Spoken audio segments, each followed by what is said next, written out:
ಸ್ನೇಹಿತರೆ, ನಾನಿವತ್ತು ನಿಮಗೆ ಎಕ್ಸ್ಪ್ಲೇನ್ ಮಾಡ್ತಿರೋ ಮೂವಿ ಇತ್ತೀಚೆಗೆ ತಾನೇ ಬಿಡುಗಡೆಯಾಗಿರುವ ದಿ ಎವರ್ ಕೊಲೈ ನಡುಂಗ ಎಂಬ ತಮಿಳು ಭಾಷೆಯ ಮಿಸ್ಟರಿ ಹಾಗೂ ಕ್ರೈಮ್ ಥ್ರಿಲ್ಲರ್ ಚಿತ್ರ. ಈ ಮೂವಿಯ ಕಾನ್ಸೆಪ್ಟ್ ಏನಂದ್ರೆ, ಚಿತ್ರದ ಹೀರೋ ಆಗಿರುವ ಅರ್ಜುನ್ ಒಬ್ಬರು ಫೇಮಸ್ ಪೊಲೀಸ್ ಆಫೀಸರ್. ಒಂದು ರಾತ್ರಿ ಅರ್ಜುನ್ ನ ಸ್ಟೇಷನ್ ಲಿಮಿಟ್ ನಲ್ಲಿ ಒಂದು ನಿಗೂಢವಾದ ಕೊಲೆಯ ಕೇಸ್ ರಿಜಿಸ್ಟರ್ ಆಗುತ್ತೆ. ಒಬ್ಬ ಫೇಮಸ್ ಬುಕ್ ರೈಟರ್ ತನ್ನ ಮಗಳ ಜೊತೆ ಮಾತನಾಡ್ತಾ ಕಾರ್ ನಲ್ಲಿ ಎಲ್ಲಿಗೋ ಹೋಗ್ತಿರುವಾಗ ಅವನನ್ನೇ ಫಾಲೋ ಮಾಡ್ತಾ ಬಂದ ಒಬ್ಬ ಕಿಲ್ಲರ್ ತುಂಬಾನೇ ಭೀಕರವಾಗಿ ಕೊಲೆ ಮಾಡಿರ್ತಾನೆ. ಈ ಕೇಸ್ ಅನ್ನ ಟೇಕಪ್ ಮಾಡಿದ ಅರ್ಜುನ್ ಇನ್ವೆಸ್ಟಿಗೇಷನ್ ಮಾಡ್ತಿರುವಾಗ ಆ ರೈಟರ್ ತನ್ನ ಪುಸ್ತಕದಲ್ಲಿ ಒಂದು ಬಿಲ್ಡಿಂಗ್ ನ ಡ್ರಾಯಿಂಗ್ ಅನ್ನ ತುಂಬಾನೇ ವಿಚಿತ್ರವಾಗಿ ಬಿಡಿಸಿರೋದನ್ನ ಅಬ್ಸರ್ವ್ ಮಾಡ್ತಾನೆ. ಆ ಬಿಲ್ಡಿಂಗ್ ಗೆ ಹೋಗಿ ಇನ್ವೆಸ್ಟಿಗೇಷನ್ ಮಾಡಿದ್ರೆ ಏನಾದ್ರೂ ಇನ್ಫಾರ್ಮೇಶನ್ ಸಿಗಬಹುದು ಅಂತ ಅಲ್ಲಿಗೆ ಹೋದ್ರೆ ಶಾಕಿಂಗ್ಲಿ ಆ ಬಿಲ್ಡಿಂಗ್ ನ ಓನರ್ ಕೂಡ ನಿಗೂಢವಾಗಿ ಸತ್ತು ಹೋಗ್ತಾನೆ. ಅಷ್ಟಕ್ಕೂ ಈ ರೀತಿ ಭೀಕರವಾಗಿ ಕೊಲೆ ಮಾಡ್ತಿರುವ ಆ ಕಿಲ್ಲರ್ ಯಾರು, ಅವನ ಮೋಟಿವ್ ಏನು? ಪೊಲೀಸ್ ಆಫೀಸರ್ ಆಗಿರುವ ಅರ್ಜುನ್ ಈ ಕೇಸ್ ಅನ್ನ ಸಾಲ್ವ್ ಮಾಡೋದಕ್ಕೆ ಸಾಧ್ಯವಾಯ್ತಾ ಹಾಗೂ ಚಿತ್ರ ಮುಂದುವರಿತಾ ಹೋದ ಹಾಗೆ ರಿವೀಲ್ ಆಗುವ ಅನ್ಎಕ್ಸ್ಪೆಕ್ಟೆಡ್ ಹಾಗೂ ಶಾಕಿಂಗ್ ಟ್ವಿಸ್ಟ್ ಗಳಾದ್ರೂ ಏನೆಂಬುದನ್ನ ಈ ವಿಡಿಯೋದಲ್ಲಿ ನೋಡ್ತಾ ಹೋಗೋಣ. ಚಿತ್ರದ ಮೊದಲ ಸೀನ್ನಲ್ಲಿ ತಡರಾತ್ರಿ ಫೇಮಸ್ ಬುಕ್ ರೈಟರ್ ಆಗಿರುವ ಜೋಸೆಫ್ ಎಂಬಾತ ತುಂಬಾನೇ ಟೆನ್ಷನ್ ಆಗಿ ಕಾರನ್ನ ಡ್ರೈವ್ ಮಾಡ್ಕೊಂಡು ಹೋಗ್ತಿರೋದನ್ನ ನೋಡ್ತೀವಿ. ಅದೇ ಸಮಯಕ್ಕೆ ಕಾಲ್ ಮಾಡಿದ ಇವನ ಮಗಳು, ಅಪ್ಪ ಯಾಕೆ ಕೆಲವು ದಿನಗಳಿಂದ ತುಂಬಾನೇ ವಿಚಿತ್ರವಾಗಿ ಬಿಹೇವ್ ಮಾಡ್ತಿದ್ದೀರಾ? ನನ್ನಿಂದ ಏನಾದ್ರೂ ತಪ್ಪಾಗಿದ್ರೆ ದಯವಿಟ್ಟು ಹೇಳಿ. ಈಗ ಎಲ್ಲಿಗೆ ಹೋಗ್ತಿದ್ದೀರಾ? ದಯವಿಟ್ಟು ಮನೆಗೆ ವಾಪಸ್ ಬನ್ನಿ ಅಂತ ರಿಕ್ವೆಸ್ಟ್ ಮಾಡ್ತಾಳೆ. ಅದಕ್ಕೆ ಜೋಸೆಫ್ ಅಳುತ್ತಾ, ಇಲ್ಲ ನೀನೇನು ಕೂಡ ತಪ್ಪು ಮಾಡಿಲ್ಲ, ನಾನೇ ದೊಡ್ಡ ಪಾಪವನ್ನ ಮಾಡಿಬಿಟ್ಟೆ ಅಂತ ಅಳ್ತಿರುವಾಗ ಸಡನ್ ಆಗಿ ಇವನ ಕಾರಿಗೆ ಒಂದು ಬೈಕ್ ಅಡ್ಡ ಬರುತ್ತೆ. ಆಗ ಕಾರಿನ ಸ್ಟೀರಿಂಗ್ ಅನ್ನ ಸಡನ್ ಆಗಿ ಪಕ್ಕಕ್ಕೆ ತಿರುಗಿಸಿದ ಕಾರಣ ರೋಡ್ ಡಿವೈಡರ್ ಗೆ ಕಾರ್ ಗುದ್ದಿ ದೊಡ್ಡ ಆಕ್ಸಿಡೆಂಟ್ ಆಗುತ್ತೆ. ಆಗ ಮುಖವನ್ನ ಫುಲ್ ಕವರ್ ಅಪ್ ಮಾಡ್ಕೊಂಡು ಒಂದು ಕಬ್ಬಿಣದ ರಾಡ್ ಅನ್ನ ತಂದಿದ್ದ ಆ ವ್ಯಕ್ತಿ ಜೋಸೆಫ್ ನ ತಲೆಗೆ ಹೊಡೆದು ತುಂಬಾನೇ ಭೀಕರವಾಗಿ ಸಾಯಿಸಿ ಬಿಡುತ್ತಾನೆ. ಇಲ್ಲಿಗೆ ಈ ಸೀನ್ ಕಟ್ಟಾಗಿ ನಂತರದ ಸೀನ್ ನಲ್ಲಿ ಚಿತ್ರದ ಹೀರೋ ಆಗಿರುವ ಪೊಲೀಸ್ ಆಫೀಸರ್ ಅರ್ಜುನ್ ಅನ್ನ ನೋಡ್ತೀವಿ. ಮಧ್ಯರಾತ್ರಿ ಜೋಸೆಫ್ ಎಂಬ ಒಬ್ಬ ಬುಕ್ ರೈಟರ್ ನ ಕೊಲೆಯಾಗಿದೆ ಅಂತ ಗೊತ್ತಾಗ್ತಿದ್ದ ಹಾಗೆ ತಕ್ಷಣ ಕಾನ್ಸ್ಟೇಬಲ್ ನನ್ನ ಕರೆದುಕೊಂಡು ಸ್ಪಾಟ್ಗೆ ಬರ್ತಾನೆ. ಡೆಡ್ ಬಾಡಿಯನ್ನ ನೋಡಿದ ನಂತರ ಜೋಸೆಫ್ ನ ಕಾರನ್ನ ಚೆಕ್ ಮಾಡ್ತಿದ್ದಾಗ ಒಂದು ಬಿಲ್ಡಿಂಗ್ ನ ಚಿತ್ರವನ್ನ ಒಂದು ಹದ್ದಿನ ರೂಪದಲ್ಲಿ ವಿಚಿತ್ರವಾಗಿ ಬಿಡಿಸಿರೋದನ್ನ ನೋಡ್ತಾನೆ. ಆ ಬಿಲ್ಡಿಂಗ್ ನ ಡ್ರಾಯಿಂಗ್ ತುಂಬಾನೇ ವಿಚಿತ್ರ ಅನ್ಸಿ ಅದನ್ನ ಎತ್ತಿಟ್ಟುಕೊಂಡು ಡೆಡ್ ಬಾಡಿಯನ್ನ ಪೋಸ್ಟ್ ಮಾರ್ಟಮ್ಗೆ ಕಳುಹಿಸಿ ಕೊಡ್ತಾನೆ. ನಂತರ ಕೆಲಸ ಮುಗಿಸ್ಕೊಂಡು ಮನೆಗೆ ವಾಪಸ್ ಬಂದಾಗ ಇವನ ಮಗಳು ತುಂಬಾನೇ ಬೇಜಾರಾಗಿರ್ತಾಳೆ. ಸ್ನೇಹಿತರೆ, ಅರ್ಜುನ ಹೆಂಡತಿ ಕೆಲವು ದಿನಗಳ ಹಿಂದೆ ತೀರಿಕೊಂಡಿದ್ದು ಈತ ತನ್ನ ಮಗಳು ಹಾಗೂ ತಂದೆಯ ಜೊತೆ ವಾಸ ಮಾಡ್ತಿರ್ತಾನೆ. ಅರ್ಜುನ್ ಯಾವಾಗಲೂ ಕೇಸು ಇನ್ವೆಸ್ಟಿಗೇಷನ್ ಅಂತ ತನಗೆ ಸರಿಯಾಗಿ ಸಮಯ ಕೊಡ್ತಿಲ್ಲ ಅಂತ ಇವನ ಮಗಳು ಯಾವಾಗಲೂ ಜಗಳ ಮಾಡ್ತಿರ್ತಾಳೆ. ಮತ್ತೊಂದು ಕಡೆ ತನ್ನ ತಂದೆಯ ಕೊಲೆಯಾಗಿದೆ ಅಂತ ಗೊತ್ತಾಗ್ತಿದ್ದ ಹಾಗೆ ಜೋಸೆಫ್ ನ ಮಗಳು ತುಂಬಾನೇ ದುಃಖದಿಂದ ಅಳೋದಕ್ಕೆ ಶುರು ಮಾಡ್ತಾಳೆ. ಇಲ್ಲಿಗೆ ಸೀನ್ ಕಟ್ಟಾಗಿ ಮರುದಿನ ಬೆಳಿಗ್ಗೆ ಚಿತ್ರದ ಮೇನ್ ಕ್ಯಾರೆಕ್ಟರ್ ಆಗಿರುವ ಆದಿ ತಾನು ವಾಸ ಮಾಡ್ತಿದ್ದ ಬಿಲ್ಡಿಂಗ್ ಗೆ ಬರ್ತಿರುವಾಗ ಬಿಲ್ಡಿಂಗ್ ನ ಓನರ್ ನ ಮಗನಾಗಿರುವ ಮದನ್ ಅನ್ನ ನೋಡಿ ತುಂಬಾನೇ ಕೋಪಗೊಳ್ತಾನೆ. ಸ್ನೇಹಿತರೆ, ಆದಿ ಹಲವು ಬಾರಿ ಮದನ್ ಆ ಬಿಲ್ಡಿಂಗ್ ನಲ್ಲಿ ಬಾಡಿಗೆಗೆ ವಾಸ ಮಾಡ್ತಿದ್ದ ಮಹಿಳೆಯರ ಜೊತೆ ಮಿಸ್ಬಿಹೇವ್ ಮಾಡಿದ್ದ ಅಂತ ಅವನ ಜೊತೆ ಜಗಳ ಮಾಡಿರ್ತಾನೆ. ಇನ್ನು ಆದಿಗೆ ಒಬ್ಬರು ವಯಸ್ಸಾಗಿದ್ದ ತಾಯಿ ಇದ್ದು ಅವರಿಗೆ ಮೆಂಟಲಿ ಪ್ರಾಬ್ಲಮ್ ಇದ್ದ ಕಾರಣ ಅವರ ಪ್ರತಿಯೊಂದು ಕೆಲಸವನ್ನು ಇವನೇ ಮಾಡ್ತಿರ್ತಾನೆ. ಆದಿ ತನ್ನ ಫ್ರೆಂಡ್ ಜೊತೆ ಸೇರಿ ರೋಟಿ ಮೇಕರ್ ಮಷಿನ್ ನ ಸೇಲ್ಸ್ ಮಾಡ್ತಿರ್ತಾನೆ. ಇಲ್ಲಿಗೆ ಈ ಸೀನ್ ಕೂಡ ಕಟ್ಟಾಗಿ ನಂತರದ ಸೀನ್ ನಲ್ಲಿ ಚಿತ್ರದ ಹೀರೋಯಿನ್ ಆಗಿರುವ ಮೀರಾಳನ್ನ ನೋಡ್ತೀವಿ. ಸ್ನೇಹಿತರೆ, ಮೀರಾ ಬುದ್ಧಿಮಾಂದ್ಯ ಮಕ್ಕಳ ಸ್ಕೂಲ್ ನಲ್ಲಿ ಟೀಚರ್ ಆಗಿ ಕೆಲಸ ಮಾಡ್ತಿರ್ತಾಳೆ. ಮೆಂಟಲಿ ಪ್ರಾಬ್ಲಮ್ ಇದ್ದ ಮಕ್ಕಳು ತನಗೆ ಎಷ್ಟೇ ತೊಂದರೆ ಕೊಟ್ಟರು ಕೂಡ ಕೋಪ ಮಾಡಿಕೊಳ್ಳದೆ ಅವರಿಗೆ ಪಾಠ ಮಾಡ್ತಿರ್ತಾಳೆ. ಮತ್ತೊಂದು ಕಡೆ ಅರ್ಜುನ್ ಕೊಲೆಯಾಗಿರುವ ಜೋಸೆಫ್ ನ ಮನೆಗೆ ಹೋಗಿ ಅವನ ಮಗಳನ್ನ ಎನ್ಕ್ವೈರಿ ಮಾಡೋದಕ್ಕೆ ಶುರು ಮಾಡ್ತಾನೆ. ಜೋಸೆಫ್ ನ ಮಗಳು ಹೇಳೋದೇನಂದ್ರೆ, ಸರ್, ನನ್ನ ತಂದೆ ಯಾವಾಗ್ಲೂ ನಗುತ್ತಾ ತಮಾಷೆ ಮಾಡ್ತಾ ನನ್ನ ಜೊತೆ ತುಂಬಾನೇ ಜೋವಿಯಲ್ ಆಗಿ ಇರ್ತಿದ್ರು. ಆದ್ರೆ ಕಳೆದ ಕೆಲವು ದಿನಗಳಿಂದ ಏನಾಯ್ತೋ ಗೊತ್ತಿಲ್ಲ, ನನ್ನ ಬಳಿ ಸರಿಯಾಗಿ ಮಾತನಾಡದೆ ಯಾವಾಗ್ಲೂ ಏನನ್ನೋ ಯೋಚನೆ ಮಾಡ್ತಿದ್ರು. ಅವರು ಕೊಲೆಯಾದ ರಾತ್ರಿ ಕೂಡ ಕಾರ್ ನಲ್ಲಿ ಹೋಗ್ತಿರುವಾಗ ನನ್ನ ಜೊತೆ ಫೋನ್ ನಲ್ಲಿ ಮಾತನಾಡುವಾಗ ತುಂಬಾನೇ ಎಮೋಷನಲ್ ಆಗಿ ಮಾತನಾಡ್ತಿದ್ರು. ಸಡನ್ ಆಗಿ ನನ್ನ ತಂದೆಗೆ ಏನಾಯ್ತೋ ಗೊತ್ತಿಲ್ಲ, ಅವರನ್ನ ಯಾರೋ ಕೊಲೆ ಮಾಡಿದ್ರು ಅಂತಾನೆ ಗೊತ್ತಾಗ್ತಿಲ್ಲ ಅಂತ ಅಳುತ್ತಾ ಹೇಳ್ತಾಳೆ. ಮತ್ತೊಂದು ಕಡೆ ಮೀರಾ ತಮ್ಮ ಮನೆಗೆ ಒಂದು ರೋಟಿ ಮೇಕರ್ ಮಷಿನ್ ಬೇಕು ಅಂತ ಕಾಲ್ ಮಾಡಿದಾಗ ಅಲ್ಲಿಗೆ ಹೋದ ಆದಿ ಮೀರಾಳನ್ನ ನೋಡಿ ಇಷ್ಟಪಡೋದಕ್ಕೆ ಶುರು ಮಾಡ್ತಾನೆ. ಮೀರಾಗೂ ಕೂಡ ಆದಿ ಮಾತನಾಡುವ ಶೈಲಿ ಹಾಗೂ ಅವನ ಬಿಹೇವಿಯರ್ ತುಂಬಾನೇ ಇಷ್ಟವಾಗುತ್ತೆ. ಹೀಗೆ ಇಬ್ಬರ ಮಧ್ಯ ಫ್ರೆಂಡ್ಶಿಪ್ ಶುರುವಾಗಿ ದಿನಗಳು ಕಳೆದ ಹಾಗೆ ಒಟ್ಟಿಗೆ ಸುತ್ತಾಡೋದಕ್ಕೆ ಶುರು ಮಾಡ್ತಾರೆ. ಮತ್ತೊಂದು ಕಡೆ ಅರ್ಜುನ್ ತನಗೆ ಸಿಕ್ಕಿದ್ದ ಆ ವಿಚಿತ್ರವಾದ ಡ್ರಾಯಿಂಗ್ ನ ಬಗ್ಗೆ ವಿಚಾರಿಸೋದಕ್ಕೆ ಅಂತ ಜೋಸೆಫ್ ಯಾವಾಗ್ಲೂ ತನ್ನ ಬುಕ್ಸ್ ಗಳನ್ನ ಪಬ್ಲಿಷ್ ಮಾಡಿಸ್ತಿದ್ದ ಪಬ್ಲಿಷರ್ ಬಳಿ ಹೋಗ್ತಾನೆ. ಆತ ಹೇಳೋದನ್ನ ಹೇಳೋದೇನಂದ್ರೆ ಸರ್ ಜೋಸೆಫ್ ಸರ್ ಒಂದು ದಿನ ಬಂದು ಒಂದು ಬಿಲ್ಡಿಂಗ್ ನ ಫೋಟೋವನ್ನ ಕೊಟ್ಟು ಅದನ್ನ ಹದ್ದಿನ ರೂಪದಲ್ಲಿ ಕನ್ವರ್ಟ್ ಮಾಡೋದಕ್ಕೆ ಹೇಳಿದ್ರು. ಇದೇ ಸರ್ ಜೋಸೆಫ್ ಅವರು ತಂದಿದ್ದ ಆ ಬಿಲ್ಡಿಂಗ್ ನ ಫೋಟೋ ಅಂತ ತೋರಿಸ್ತಾನೆ. ಆ ಪರ್ಟಿಕ್ಯುಲರ್ ಬಿಲ್ಡಿಂಗ್ ನ ಡ್ರಾಯಿಂಗ್ ಅನ್ನ ಯಾಕೆ ಜೋಸೆಫ್ ಬರ್ಸಿದ್ದ ಅಂತ ಅರ್ಜುನ್ಗೆ ಅನುಮಾನ ಶುರುವಾಗುತ್ತೆ.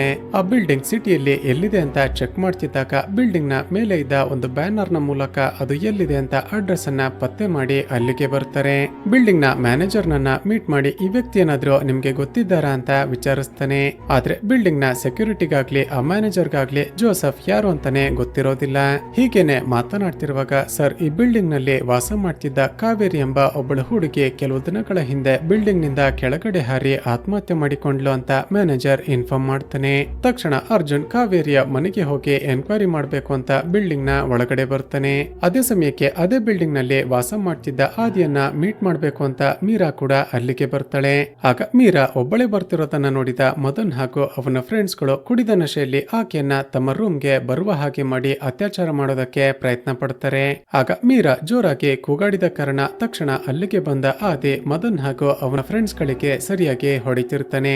ಅಷ್ಟರಲ್ಲೇ ಕೆಳಗಡೆ ಏನೋ ಗಲಾಟೆ ಆಗ್ತಿದೆ ಅಂತ ಗೊತ್ತಾಗ್ತಿದ್ದ ಹಾಗೆ ಅರ್ಜುನ್ ತಕ್ಷಣ ಅಲ್ಲಿಗೆ ಬರ್ತಾನೆ. ಅರ್ಜುನ್ ಪೊಲೀಸ್ ಅಂತ ಗೊತ್ತಿದ್ರು ಕೂಡ ಮದನ್ ತುಂಬಾನೇ ಆರೋಗೆಂಟ್ ಆಗಿ ನಾನ್ ಯಾರು ಅಂತ ಗೊತ್ತಿದ್ಯಾ, ನನ್ಗೇನಾದ್ರೂ ಹೆಚ್ಚು ಕಮ್ಮಿ ಆದ್ರೆ ನೀನು ಡ್ಯೂಟಿಯಲ್ಲೇ ಇರೋದಿಲ್ಲ ಅಂತ ವಾರ್ನ್ ಮಾಡ್ತಾನೆ. ಮೊದಲೇ ಕೋಪದಲ್ಲಿದ್ದ ಅರ್ಜುನ್ ಆ ಮದನ್ ಬಿಲ್ಡಿಂಗ್ ನ ಓನರ್ ನ ಮಗ ಅಂತ ಗೊತ್ತಾಗ್ತಿದ್ದ ಹಾಗೆ ಸರಿಯಾಗಿ ಹೊಡೆದು ಬಿಡುತ್ತಾನೆ. ನಂತರ ಮದನ್ ನ ತಂದೆ ರಘುನಾಥ್ ಯಾರು ಅಂತ ವಿಚಾರಿಸಿದಾಗ ಆತ ಸಿಟಿಯಲ್ಲಿ ಹಲವಾರು ಬಿಲ್ಡಿಂಗ್ ಗಳನ್ನ ಕಟ್ಟಿ ರೆಂಟ್ ಗೆ ಬಿಟ್ಟಿರುವ ಒಬ್ಬ ಶ್ರೀಮಂತ ಬಿಸ್ನೆಸ್ ಮನ್ ಅಂತ ಗೊತ್ತಾಗುತ್ತೆ. ಈಗ ರಘುನಾಥ್ ನ ಬಗ್ಗೆ ಮತ್ತಷ್ಟು ವಿಚಾರಿಸಿದಾಗ ಅರ್ಜುನ್ಗೆ ಒಂದು ವಿಷಯ ಗೊತ್ತಾಗುತ್ತೆ. ಅದೇನಂದ್ರೆ ಜೋಸೆಫ್ ಸಾಯೋದಕ್ಕೂ ಮುಂಚೆ ರಘುನಾಥ್ ನ ಫ್ಲಾಟ್ ಗೆ ಆಗಾಗ ಬರ್ತಿದ್ದ ಅಂತ ಗೊತ್ತಾಗುತ್ತೆ.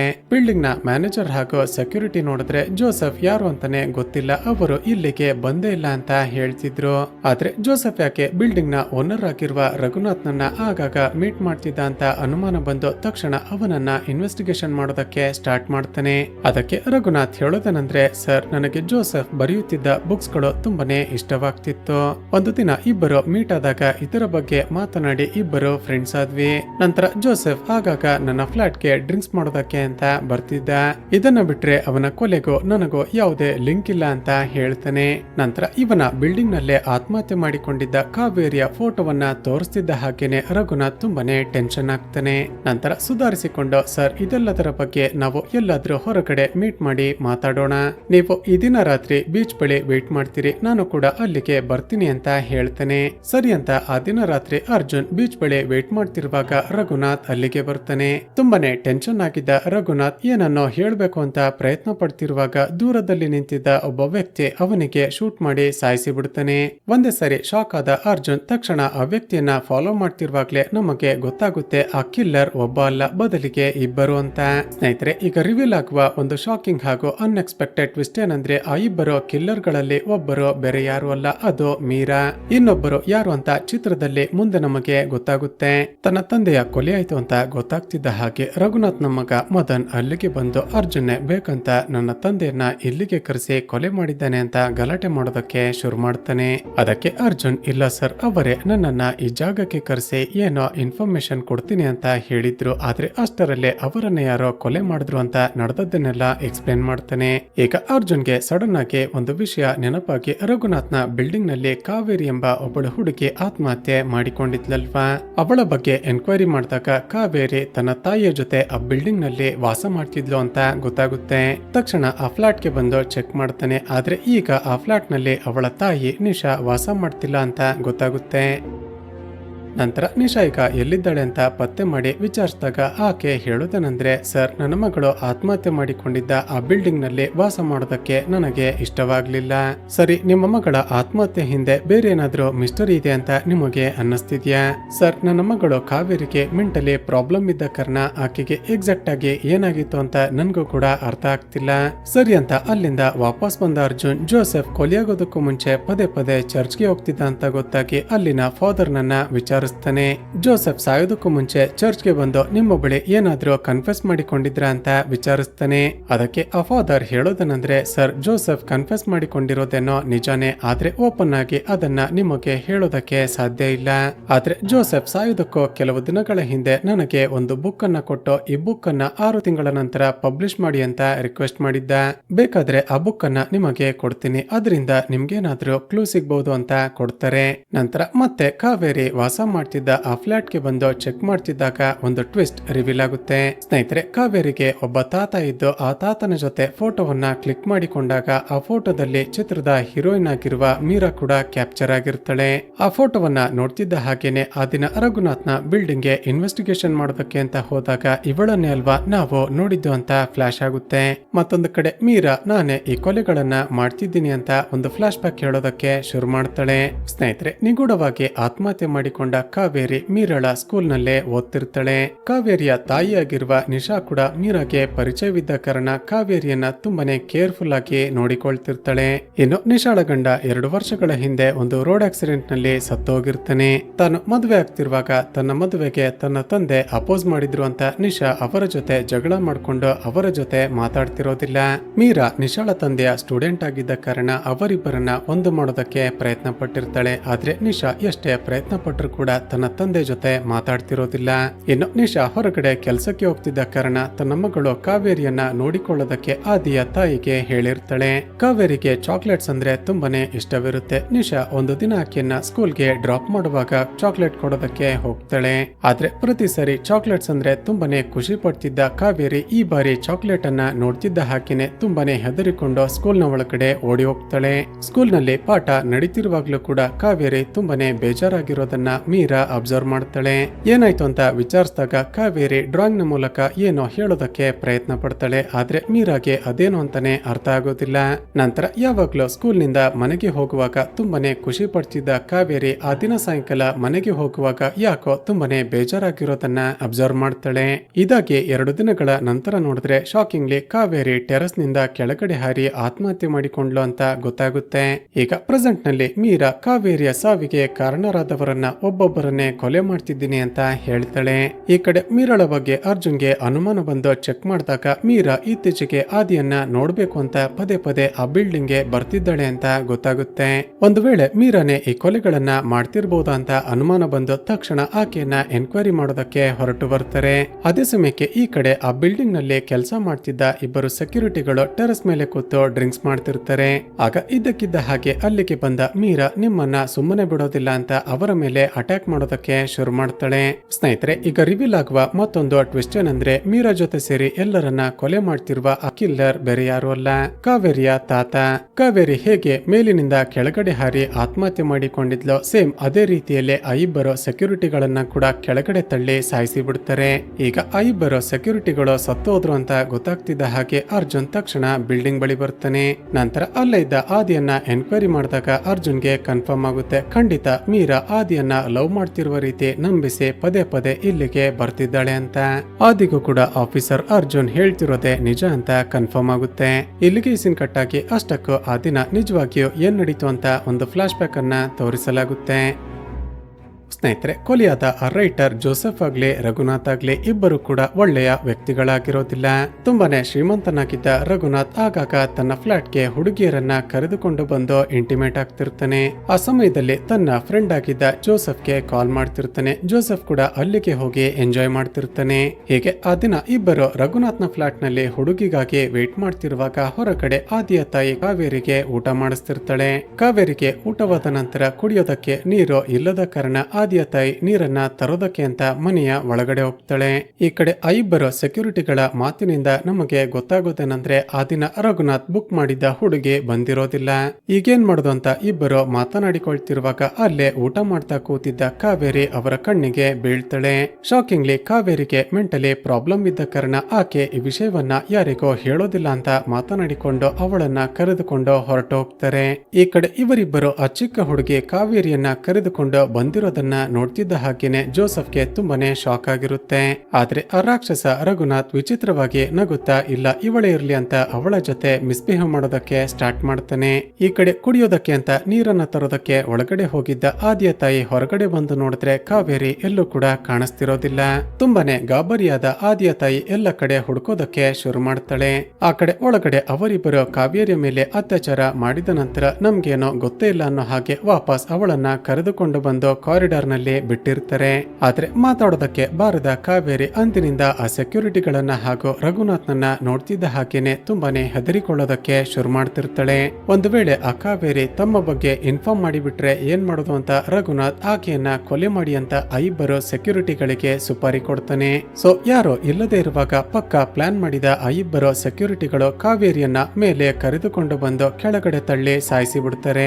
ನಂತರ ತಾವೇ ಕೆಳಗಡೆ ಓಡಿ ಬಂದು ಕಾವೇರಿ ಮೇಲಿನಿಂದ ಕೆಳಗಡೆ ಹಾರಿ ಆತ್ಮಹತ್ಯೆ ಮಾಡಿಕೊಂಡ್ಲು ಅಂತ ಎಲ್ಲರೂ ನಂಬುವ ಹಾಗೆ ಮಾಡಿರ್ತಾರೆ. ಆದ್ರೆ ಇದೆಲ್ಲ ನಡೆದ ನಂತರ ಅನ್ಯಾಯವಾಗಿ ತಮ್ಮಿಂದಾಗಿ ಒಬ್ಬಳು ಚಿಕ್ಕ ಹುಡುಗಿ ಸತ್ತು ಹೋದ್ಲಲ್ಲ ಅಂತ ಜೋಸೆಫ್ಗೆ ಒಂದು ರೀತಿ ಡಿಪ್ರೆಷನ್ ಶುರುವಾಗಿರುತ್ತೆ.